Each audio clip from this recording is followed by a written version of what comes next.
ડભોઈ જૈન સમાજ દ્વારા મહાવીર જયંતિના દિવસે નિઃશુલ્ક મેડિકલ કેમ્પ યોજવામાં આવ્યો હતો। ત્યારબાદ રાત્રિના સમયે બાઇક રેલી કાઢી અને મહાવીર જયંતિના પ્રસંગે શહેરના રાજમાર્ગો પર શોભાયાત્રા કાઢવામાં આવી। ડભોઈ જૈન યુવા સમિતિ આયોજિત ભગવાન મહાવીર જયંતિ પ્રસંગે નિઃશુલ્ક મેડિકલ કેમ્પ યોજવામાં આવ્યો હતો।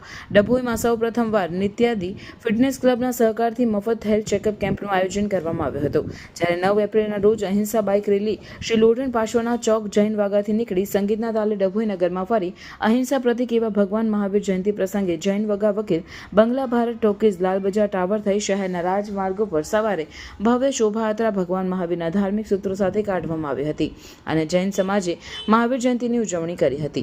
જેમાં આપણને પોતાના માટે દુઃખ પસંદ નથી તેવી જ રીતે અન્ય લોકો પણ દુઃખ પસંદ કરતા નથી। આપણે અન્ય સાથે એવો વ્યવહાર કરવો જોઈએ નહીં જે આપણે પોતાના માટે પસંદ કરતા નથી। ભગવાન મહાવીરના ઉપદેશો આપણા જીવનમાં કરુણા, અહિંસા અને સત્યને અપનાવવા માટે પ્રેરણા આપે છે। જગતના સર્વ જીવને માટે એકાંત હિતકર એવા શાસનની સ્થાપના કરી છે। સર્વ જીવો પ્રત્યેની કરુણાનું ફળ છે કે તીર્થંકર પરમાત્મા જન્મ લે એ ટાઈમે કોઈને પણ દુઃખ આપે। ઉપકારમાં તત્પર એવા તીર્થંકર પરમાત્મા સહન કરવાનું છે એમ જાણીને પણ ચંડકૌશિક અને શૂલપાણી યક્ષ જેવાને પ્રતિબોધ કરવા માટે દોડી જાય છે અને પ્રતિબોધ કરે છે। ગમે તે સંજોગોની અંદર પણ ક્ષમતા રાખો, લાઈવ એન્ડ લેટ લાઈવ દુનિયાનો પ્રિન્સિપલ છે, પણ પરમાત્મા તો એવી રીતે જીવ્યા કે even die but let live. Meghrath રાજાના ભવની અંદર એક પારણા માટે પોતાનું જીવન આપવા માટે પણ તૈયાર થઈ ગયા અને એક કર્મ સત્તા એનો બદલો આપે છે કે જ્યાં જાય ત્યાં આગળ લીલા લે જગતના બધા જીવો સુખ, શાંતિ અને કરુણાને પ્રાપ્ત કરે।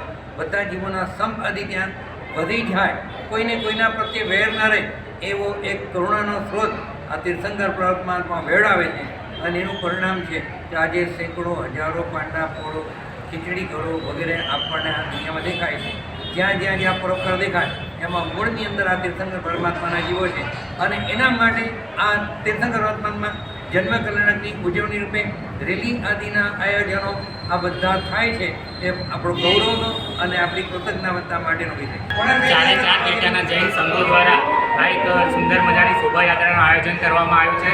નવકાર મહામંત્ર દિવસ અને કાલનો દિવસ અમારા માટે જન્મ કલ્યાણકનો દિવસ, જેની ઉજવણીના ભાગરૂપે આ શોભાયાત્રાનું આયોજન કરવામાં આવ્યું છે।